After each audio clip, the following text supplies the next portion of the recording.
Nauzubillahi minasyaitonirrajim. Bismillahirrahmanirrahim. Assalamualaikum warahmatullahi wabarakatuh. Hamdan wa syukran lillah, salatan wa salaman ala Rasulillah la nabiyya ba'dah. Asyhadu an la ilaha illallah wa asyhadu anna Muhammadan abduhu wa rasuluh. Allahumma shalli ala sayyidina Muhammad wa ala alihi wa sahbihi ajma'in. Pemirsa YPSA TV yang dirahmati Allah Subhanahu wa taala.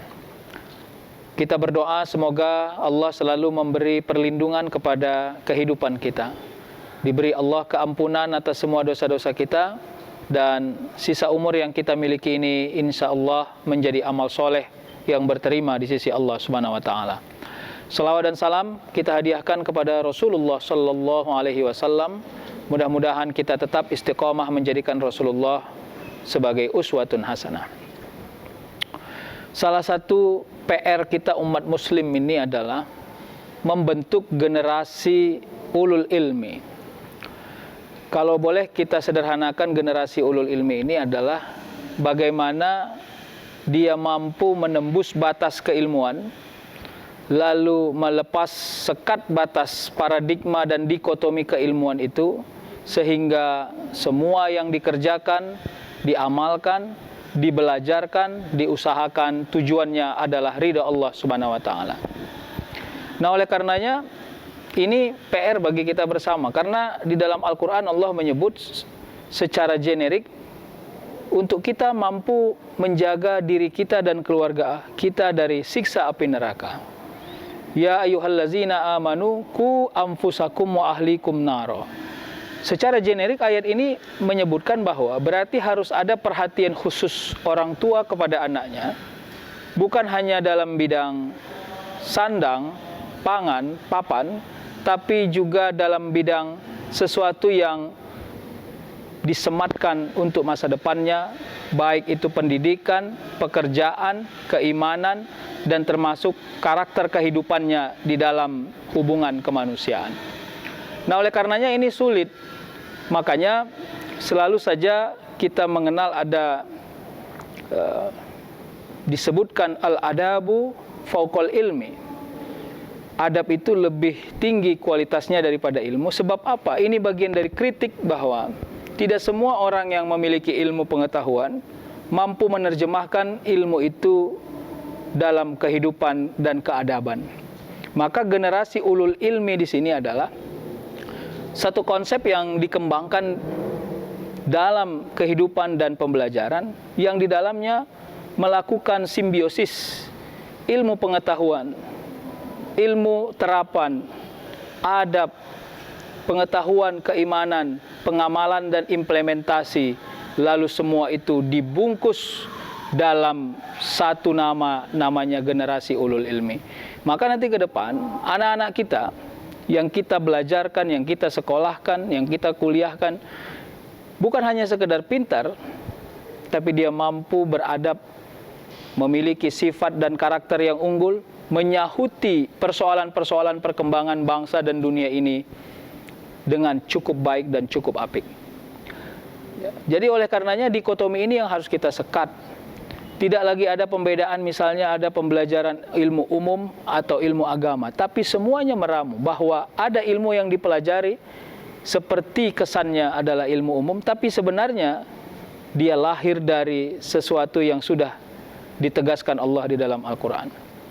Maka oleh karenanya belajar tidak boleh berhenti, belajar tidak boleh berbatas, karena juga disebut tolabul ilmi faridotun ala kulli muslimin wal muslimat. Jadi sebenarnya menuntut ilmu itu menjadi satu kewajiban, sesuatu yang fardu ain, sesuatu yang harus ditempuh formal, karena memang sekarang pembelajaran formal menjadi satu keniscayaan, tapi pembelajaran non formal juga menjadi sebuah paradigma. Pemirsa YPSA TV yang dirahmati Allah Subhanahu wa taala, maka sekarang anak-anak kita didik. Mereka harus mampu meraih dunia ini dengan baik, tapi diikat dengan suasana keimanan dan ketauhidan. Karena nanti di ujung dari hasil pembelajaran mereka, begitu mereka sudah bekerja, bermanfaat, berkontribusi di tengah-tengah bangsa, agama, dan negara ini, maka mereka tidak lepas dari ikatan ketauhidan, ikatan keimanan kepada Allah.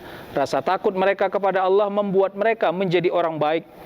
Kalau mereka menjadi seorang pekerja di ranah publik, maka mereka amanah. Kalau mereka diberi jabatan, maka jabatan yang mereka pikul adalah jabatan yang dikhawatirkan, takut kepada Allah, sehingga kekhawatiran itu membuat dia melakukan sesuatu dengan yang baik. Nah, ini yang kita perlu. Maka generasi ulul ilmi yang kita sebutkan samalah seperti yang disebutkan juga dengan apa yang ditegaskan di Safiyatul Amaliyah misalnya. Golden generation itu, generasi emas itu adalah generasi yang punya nilai, ada value yang khusus dilahirkan. Misalnya di sekolah Safiyatul Amaliyah, bukan hanya tingkat Kota Medan tapi Sumatera Utara. Mereka berkontribusi banyak membentuk masa depan anak-anak kita.